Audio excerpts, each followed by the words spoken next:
नमस्कार, स्वरजाटमध्ये आपल्या सर्वांचं मनपूर्वक स्वागत। आज आपण बघूयात अतिशय चविष्ट आणि खूप पौष्टिक अशी कढीपत्त्याच्या चटणीची रेसिपी।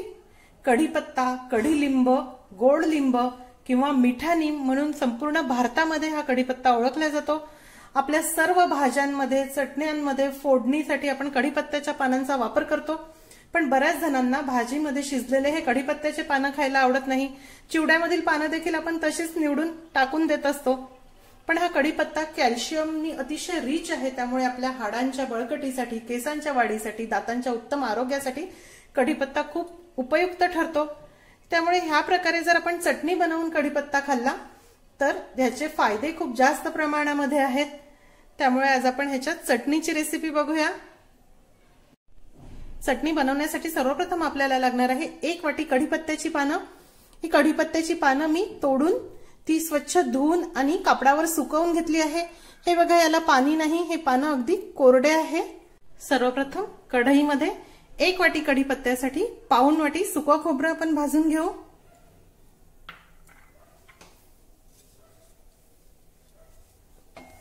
अगदी मंद गॅसवर आपल्याला हे सुकं खोबरं छान तांबूस रंगावर भाजून घ्यायचं आहे।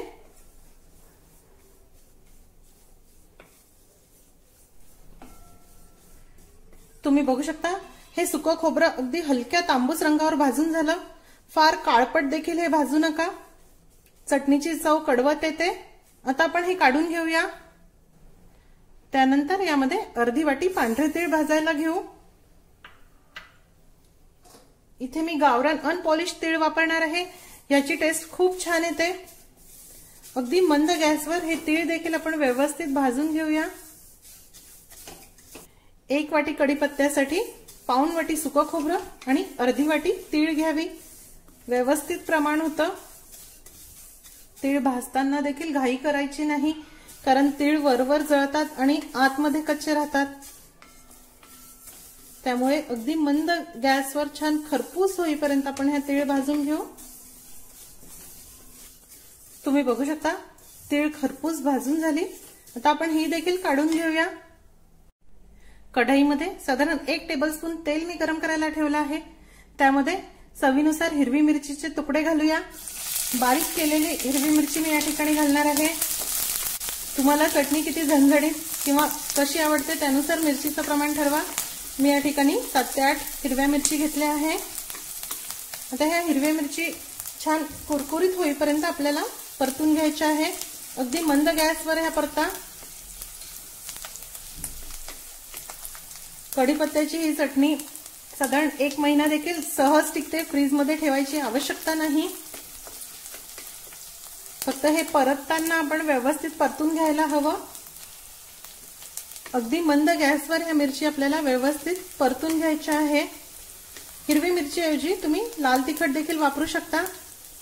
कढीपत्त्याची पानं परतत आल्यानंतर थोडं लाल तिखट घाला, पण हिरव्या मिरचीची टेस्ट आणि कलर देखील खूप छान येतो, त्यामुळे मी हिरवी मिरचीच वापरत असते। मिरची जसजशी परतल्या जाते तसतसं तिचा रंग बदलतो आणि वजनाने देखील ती हलकी हलकी होत जाते आणि हा तळतळण्याचा आवाज कमी होतो। हे बघा, ही मिरची आता व्यवस्थित परतून झाली, छान हलकी झाली आहे। आता आपण ही काढून घेऊया। थोडं तेल निथळून ही मिरची आपण काढून घेऊ।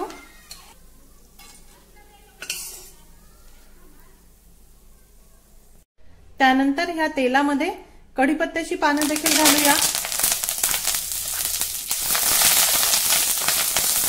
अगदी मंद गॅसवर हा कढीपत्ता आपण परतून घेऊ।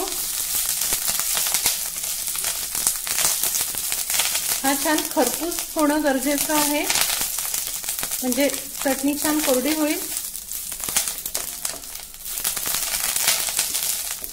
गॅसची फ्लेम अगदी मंद ठेवा आणि हे पानं या प्रकारे परतत राहा। आमच्याकडे ह्याला कढीलिंबाची पानं असे म्हणतात, कढीमध्ये वापरला जातो म्हणून कढीलिंब।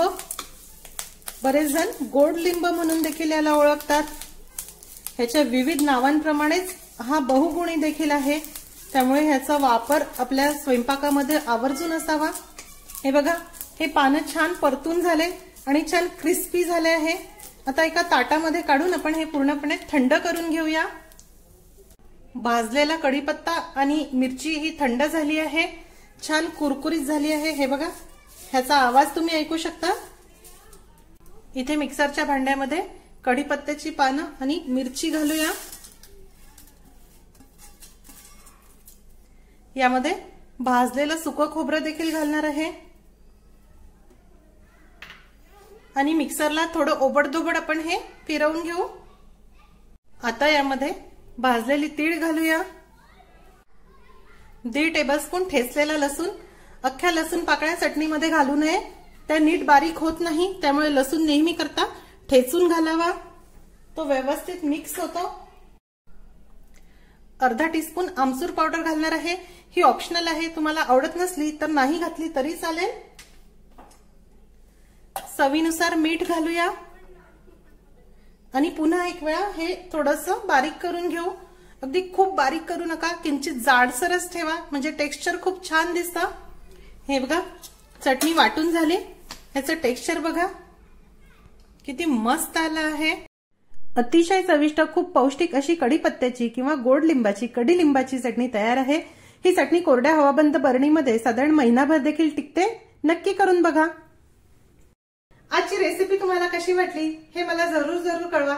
रेसिपी आवडल्यास रेसिपीला लाईक करायला व शेअर करायला विसरू नका। माझ्या चॅनलला देखील नक्की सबस्क्राईब करा। अशीच एक छानशी रेसिपी घेऊन भेटूया स्वराज्याच्या पुढच्या भागामध्ये। तोपर्यंत चवीने खा आणि निरोगी राहा।